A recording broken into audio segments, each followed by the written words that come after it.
Wolverine ဆိုတဲ့ဇာတ်ကောင်က H-Man တွေထဲမှာစွန့်လွတ်မှုအနစ်နာခံမှုအများဆုံးနဲ့လူတစ်စောက်ကမ်းမြူတန်တကောင်ပါသူ့ရဲ့ကုသနိုင်စွမ်းကလက်ဆောင်တစ်ခုဖြစ်တယ်လို့တစ်ဖက်မှာလည်းကျိန်စာတစ်ခုဖြစ်နေပါတယ်။ဘာကြောင့်လဲဆိုတော့လူကန်ကတခြားစူပါဟီးရိုးတွေထပ်ပို့ပြီးဒုက္ခခံစားရလို့ပါပဲ။အခုဆိုရင် H-Man ရုပ်ရှင်တွေက Wolverine ဖြတ်ကျော်ခဲ့ရတဲ့ထိတ်လန့်စရာအကောင်းဆုံးအဖြစ်အပျက်တွေကိုပြောပြပေးသွားမှာဖြစ်ပါတယ်။ Ready ဖြစ်ပြီဆိုရင်စလိုက်ကြရအောင်ဗျာ။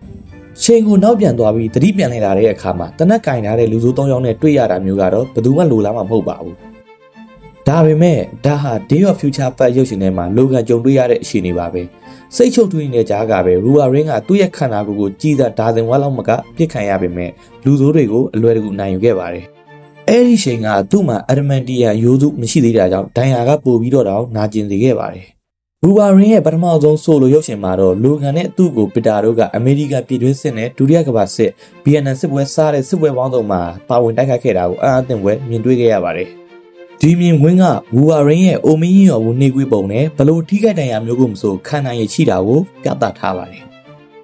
ပထမဆုံး H-Man ရုပ်ရှင်မှာတော့ Wolverine ရဲ့ကုသနိုင်စွမ်းကသူ့အသက်ကိုယ်တည်းမကပဲတကယ်ချင်းဖြစ်သူ Rogue ရဲ့အသက်ကိုပါကယ်တင်နိုင်ခဲ့ပါတယ်။ Wolverine က Rogue ကိုမတော်တဆဓာတ်နဲ့ထိုးမိတဲ့အခါ Rogue က Wolverine ရဲ့စွမ်းအားတွေကိုဆုပ်ယူပြီးသူ့ဒဏ်ရာကိုပြန်လည်ကုသနိုင်ခဲ့ပါတယ်။ဒါပေမဲ့အဲ့ဒီချိန်မှာ Rogue ကသူ့ကိုတက်လူနီးပါးဖြစ်ခဲ့တယ်လို့ Wolverine ကဝန်ခံခဲ့ပါတယ်။လေးပါးဒီရုပ်ထုနာကမက်ဂနီတိုနဲ့တိုက်ပွဲမှာလည်းမိန်းကလေးကိုကယ်တင်ဖို့သူ့ရဲ့စွမ်းအားကိုလွှဲပြောင်းပေးခဲ့ရမှာလိုကန်ကပြင်းထန်တဲ့ဒဏ်ရာတွေကြောင့်သတိမေ့မျောသွားခဲ့ပေမဲ့နောက်ပိုင်းမှာပြန်လည်ကျန်းမာလာခဲ့ပါတယ်။ဂျပန်နိုင်ငံမှာတော့ Wolverine ရဲ့ရန်သူတွေကသူ့ရဲ့ကုသနိုင်စွမ်းကိုနှိမ်နင်းဖို့စက်ရုပ်ကပ်ပါးကောင်တစ်ကောင်ကိုအသုံးပြုခဲ့ပါတယ်။ဒါကိုသိလိုက်ရတဲ့အခါလိုကန်ကသူ့ရဲ့နှလုံးထဲကစက်ပစ္စည်းကိုထုတ်ဖို့သူ့ကိုယ်သူပိုက်ခွဲပစ်ခဲ့ပါတယ်။ဒီခွဲစိတ်မှုကအောင်မြင်ခဲ့ပြီးရှင်ကန်လက်ထဲကယူကီရိုကိုကယ်တင်ဖို့အချိန်မီသတိပြန်ရလာခဲ့ပါတယ်။ဆာမူရိုက်ဒါနဲ့အပြင်းထန်ခုတ်ခံရပေမဲ့လည်း Wolverine ကအလွယ်တကူနှလန်ထူလာပြီးရန်သူကိုပြန်လည်တပ်ဖြတ်နိုင်ခဲ့ပါတယ်။90ကျော်ကာလတွေမှာလိုကန်ကမက်ဂနီတိုကိုတားဆီးဖို့ကြိုးစားခဲ့စဉ်ကမက်ဂနီတိုကသူ့ရဲ့စွမ်းအားကိုသုံးပြီးလိုကန်ရဲ့ခန္ဓာကိုယ်ထဲကိုတန်ချောင်းတွေထိုးပေါက်ထက်ကတတ်ဖို့ကြိုးစားခဲ့ပါတယ်။အဲဒီနောက်သူ့ကိုမြစ်တဲပစ်ချလိုက်တဲ့အတွက်လိုကန်ဟာရင်နစ်ခဲ့ရပါသေးတယ်။ဒါပေမဲ့သူ့ရဲ့ကုသနိုင်စွမ်းနဲ့ Mystery ရဲ့အကူအညီကြောင့်ဒီကြောက်စရာကောင်းတဲ့သေဘေးကနေလွတ်မြောက်ခဲ့ရပါတယ်။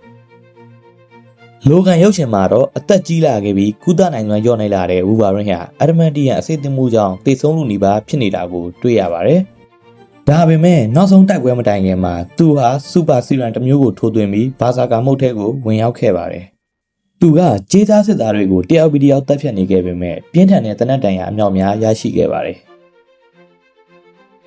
ဒါပေမဲ့သူ့ရဲ့ဒဏ်ရာတွေယူမဆိုင်ပဲ Wolverine ဟာတိတ်ခါရှိရှိတုတ်ပြန်ခဲ့ပြီးသူ့ရဲ့နောက်ဆုံးမိနစ်တွေကိုသမီးဖြစ်သူနဲ့အတူကုန်ဆုံးခဲ့ပါတယ်။ H-Man 2ရုပ်ရှင်မှာလည်း Wolverine နဲ့တခြားမျိုးတန်တွေက Bobby Drake ရဲ့အိမ်သားမှာရဲတွေရဲ့ဝိုင်းရံပိတ်ဆို့ခြင်းကိုခံခဲ့ရပါသေးတယ်။အဲဒီမှာရဲရရှိတစ်ယောက်ကလိုကန်ရဲ့ဦးခေါင်းတက်တဲ့ကိုတနက်နဲ့ပစ်ခဲ့ပါတယ်။ဒါပေမဲ့အဲ့ဒီကြီးစံဟာသူ့ကိုခဏတာသတိမေ့သွားအောင်ပဲလုပ်နိုင်ခဲ့တာပါ။တကယ်တော့ဒီလိုပြင်းထန်တဲ့ဒဏ်ရာမျိုးဟာ Wolverine အတွက်ဘာမှမဟုတ်ခဲ့ပါဘူး။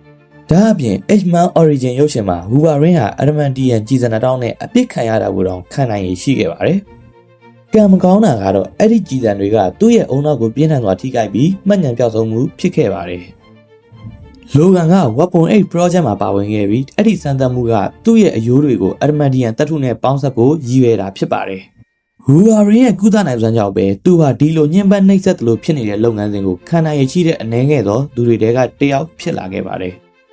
အရေးပြောနေတဲ့တတ်ထုတွေကိုလိုကန်ရဲ့ခန္ဓာကိုယ်ထဲထိုးသွင်းပြီးအယိုးတွေကိုဖုံးအုပ်လိုက်တဲ့အခါမှာမတွေးဝံ့စရာနာကျင်မှုမျိုးကိုခံစားခဲ့ရပါတယ်။သူ့ရဲ့နှလုံးသားကစက္ကန့်အနည်းငယ်ကြာရပ်တန့်သွားခဲ့ပေမဲ့ Wolverine ဟာချင်တန်နိုင်ခဲ့ပြီးပုံမိုလဲတန်မာလာခဲ့ပါတယ်။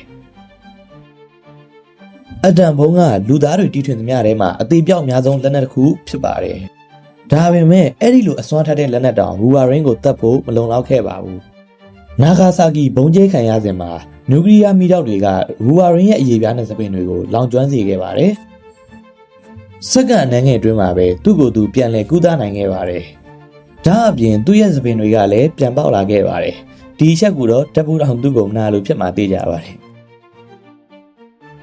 H-Man The Last Stand မှာဂျင်ဂရီက Death Phoenix ဖြစ်ပြောင်းသွားတဲ့အခါသူမရဲ့လမ်းကြောင်းမှာရှိသမျှအရာအလုံးကိုဖျက်ဆီးပစ်နိုင်တဲ့စွမ်းအားတွေရရှိခဲ့ပါတယ်။ မြန်ဆန်နဲ့ပြန်လည်ကုသနိုင်စွာနဲ့မခွဲနိုင်တဲ့ Adamantium အယိုးစုကြောင့်လိုဂန်ဟာဂျင်ဂရေးစီရောက်အောင်သွားပြီးသူမကိုတားဆီးနိုင်တဲ့တူးတဲသောသူဖြစ်လာခဲ့ပါတယ်။ဟုတ်ပါတယ်။ရူဘာရင်းကသူ့ရဲ့ခန္ဓာကိုယ်ကိုအပိုင်းပိုင်းဖြစ်အောင်ဆွဲဖြဲနေတဲ့စွမ်းအားတွေကိုခံနိုင်ရရှိခဲ့ပါတယ်။ဒါပေမဲ့သူချေရတဲ့သူကိုတတ်လိုက်ရတဲ့အချိန်မှာလိုဂန်ခံစားရတဲ့ရင်ကွဲမတတ်နာကျင်မှုကိုတော့ညုတ်ကီတို့ခံစားမိမှာပါ။ဒါနဲ့စကားမဆက်ကျွန်တော်ရဲ့မိတ်ဆွေတွေရောရူဘာရင်းရဲ့ကုသနိုင်စွမ်းမျိုးကိုရကြင်ပါသလား။ကွန်မန့်မှာပြောပြပေးကြကြပါဦးခင်ဗျ။ကြည့်ရှုပေးတဲ့အတွက်ကျေးဇူးအများကြီးတင်ပါတယ်။အကယ်၍ဒီဗီဒီယိုကိုနှစ်သက်တဲ့ဆိုရင် like ပေးခြင်း comment ရေးခြင်းနဲ့ subscribe လုပ်ပေးခြင်းဖြင့်အားပေးနိုင်ပါတယ်ခင်ဗျာ။